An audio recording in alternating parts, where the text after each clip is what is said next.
Hi everybody, here's an extract from The Recruit by Robert Muchamore. It's about a secret organisation called Cherub that recruits children to be spies.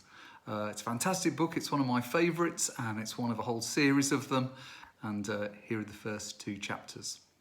Chapter 1, Science. James Choke hated combined science. It should have been test tubes, jets of gas and sparks flying all over the place like he'd imagined when he was at primary school. What he got was an hour propped on a stool watching Miss Vault write on a blackboard. You had to write everything down, even though the photocopier had been invented 40 years ago. It was the last lesson but one. It was raining outside and turning dark. James was sleepy because the lab was hot and he'd been up all night playing Grand Theft Auto the night before. Samantha Jennings sat next to him.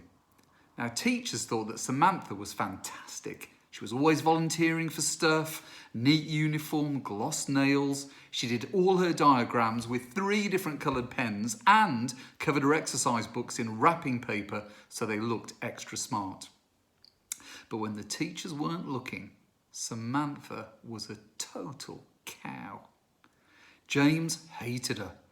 She was always winding him up about his mum being fat. James's mum is so fat they have to grease a bathtub or she gets stuck in it. Samantha's cronies laughed, same as always.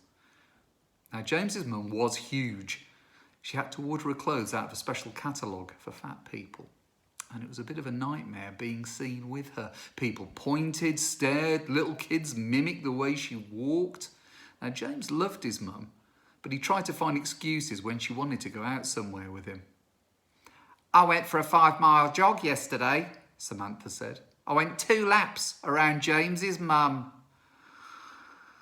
James looked up from his exercise book. Oh, that is so funny, Samantha. It's even funnier than the first 3 times you said it. James was one of the toughest kids in year 7, and any boy cursing his mum would have got a punch. But what could you do when it was a girl? Next lesson, he was going to sit as far away from Samantha as he could.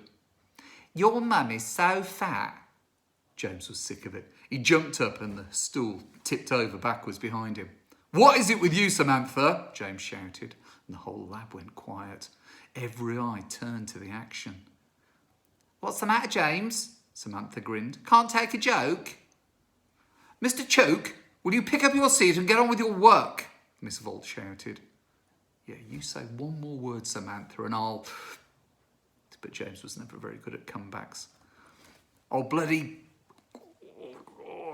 Samantha giggled. What are you going to do, James? You're going to go home and cuddle big fat mummy? James wanted to see something other than that stupid grin on Samantha's face. He grabbed Samantha off her stool, bundled her up against the wall, then spun her round to face him. And he froze in shock.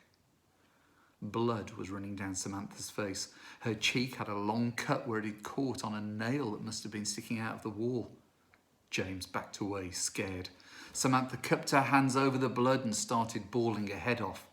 James Choke, you are in extremely serious trouble, Miss Vault shouted.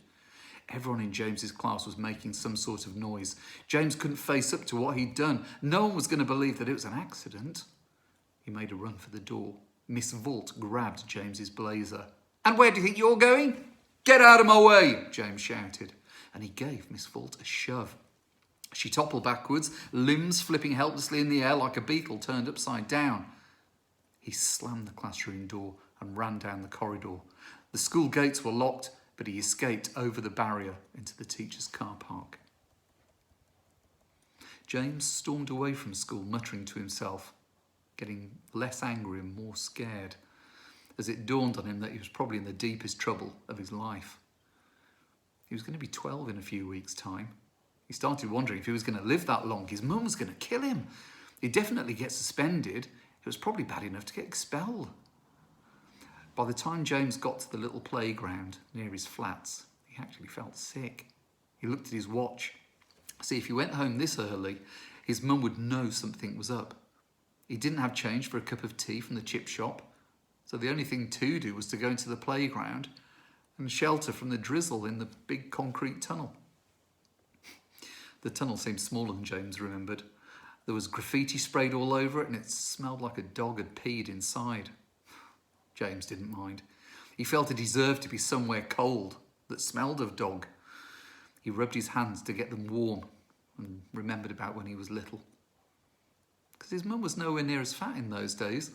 Her face would appear in the end of the tunnel with a daft grin. She'd speak in this deep voice, "I'm coming to eat you up, James." And it was cool because the tunnel had got this killer echo when you were sitting inside. And James tried the echo. "I'm a total idiot." And of course the echo agreed with him. He pulled his coat hood up and did the zip up so it covered half his face.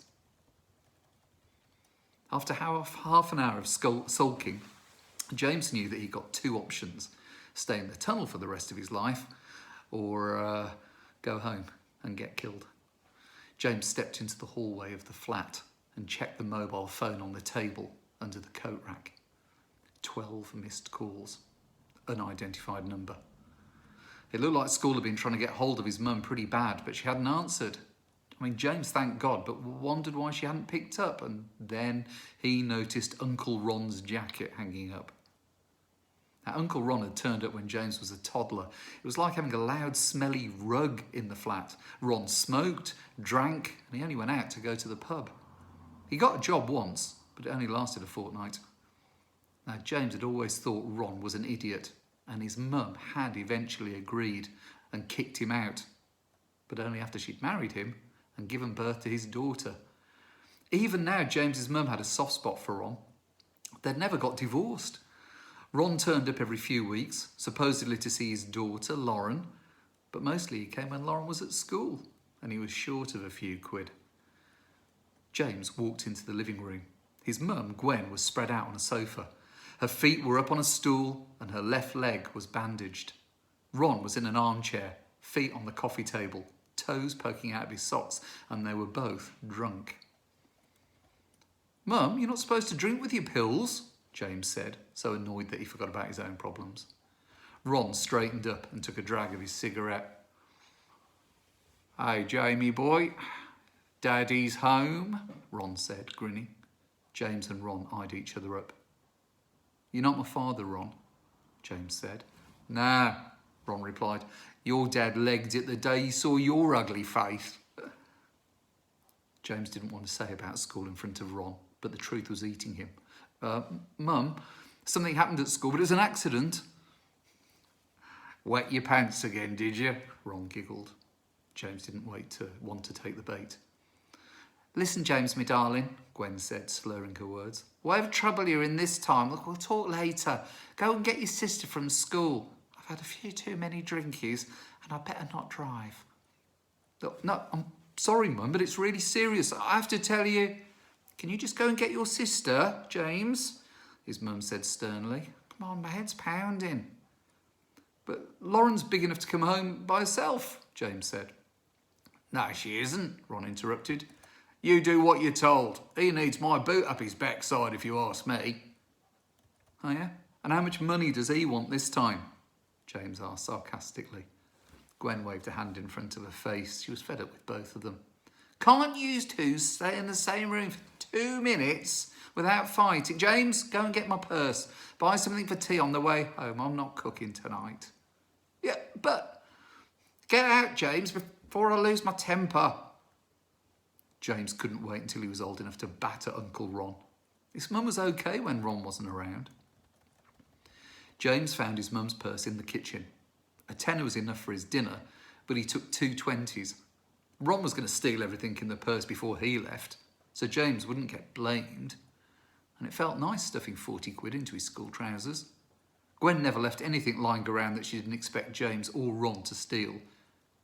She kept the big money in the safe upstairs. Chapter 2. Sister. Some kids are happy to have one games console. James Choke, he got every console, game and accessory going. He had a PCs, he got MP3 players, mobiles, widescreen TVs, DVD recorders, everything in his room. But he never looked after any of it. If something broke, he just got another one. He got 8 pairs of Nike trainers, top-of-the-line skateboard, £1,000 racing bike, and when his bedroom was in a mess, it looked like a bomb had gone off in a toy shop.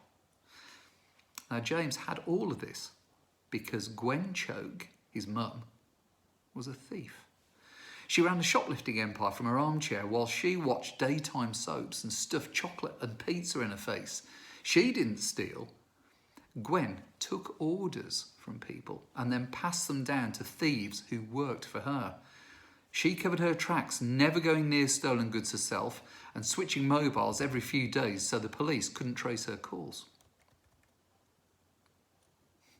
It was the first time James had been back to primary school since his last day as a pupil before the summer holidays. A few mums were standing around at the gates. "Where's your mum, James?" someone asked. "She's off her face," James said sourly. There was no way James was covering for her after she kicked him out of the flat. He saw the other mums exchange glances. "I want Medal of Honour for PlayStation," one of them asked. "Can you get it?" James shrugged. "Of course, half price. Cash only." "Will you remember, James?" "No. Can you give us a bit of paper with your name and phone number? I'll pass it on." The gaggle of mums started jotting things down, trainers, jewellery, radio-controlled cars. James stuffed the paper into his school blazer. "I need it by Tuesday," someone said, and James wasn't in the mood. "Look, if you want to tell my mum something, write it down. I won't remember." The kids all started coming out. 9-year-old Lauren was last out of her class. She had her hands tucked into a bomber jacket, a bit of mud on her jeans from playing football with the boys at lunchtime. Lauren had got blonde hair, like James, but she kept asking her mum if she could dye it black. Lauren was on another planet to most girls her age.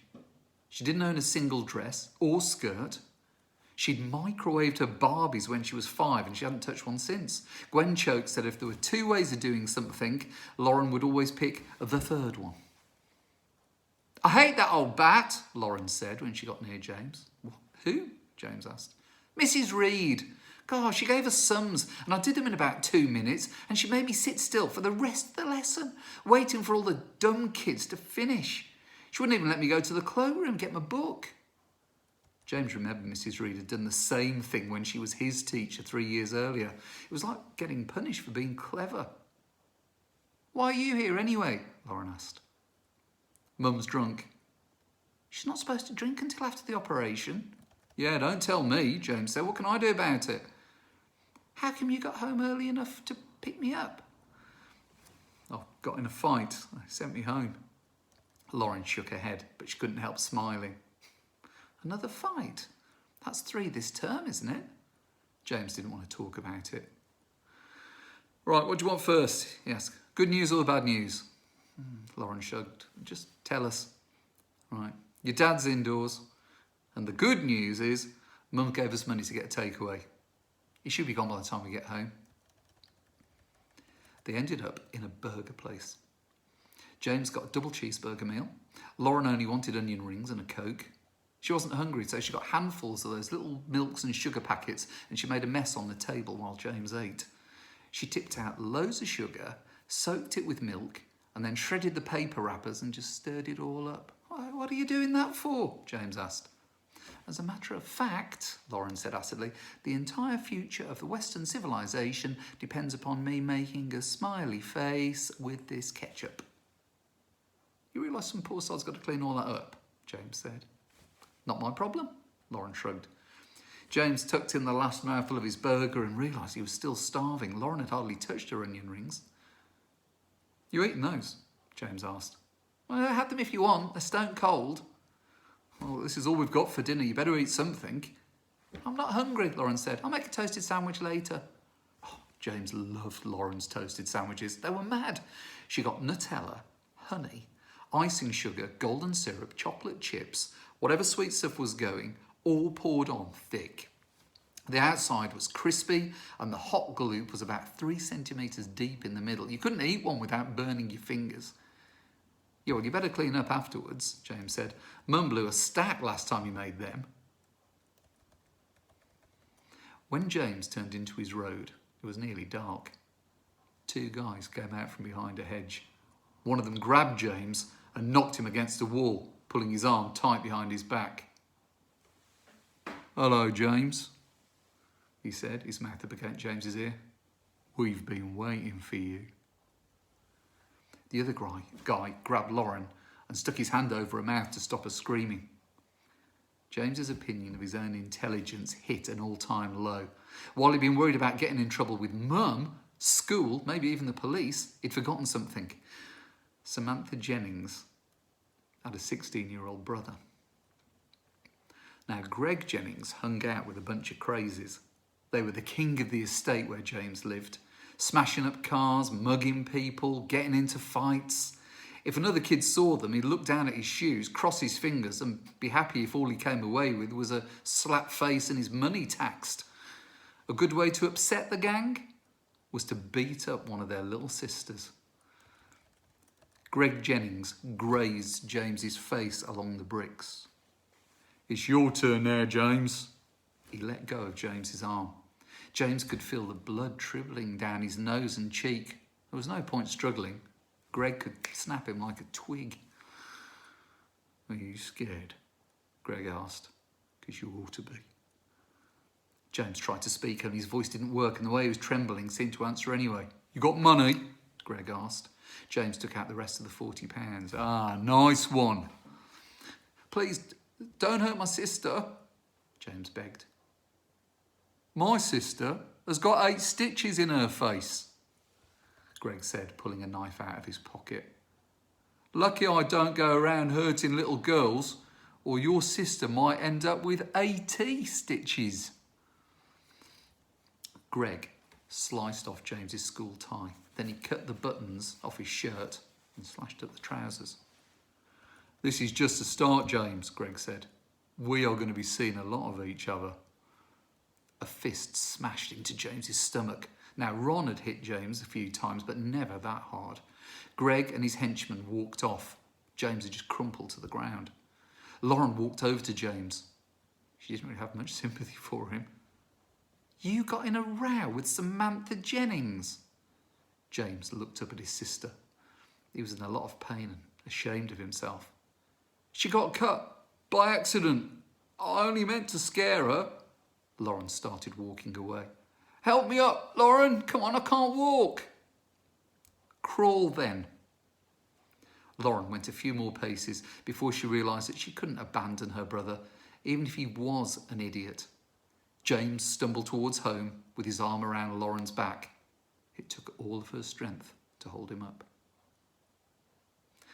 Now, if you enjoyed those 2 chapters, that book is available as a free PDF online, so have a look. And I think there's about 12 books in the series. Robert Muchamore, The Recruit.